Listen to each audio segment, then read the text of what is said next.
Досега средствата се инвестира врз основа на единствена инвестициска стратегија, која што важеше за сите членови во пензискиот фонд, независно од нивната возраст.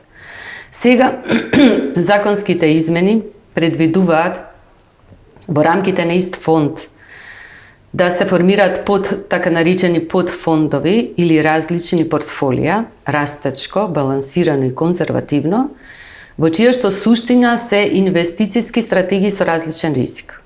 Кај растечкото портфолио имаме инвестициска стратегија на долг рок со финансиски инструменти со висока ризичност, тоа овозможува и повисоки приноси.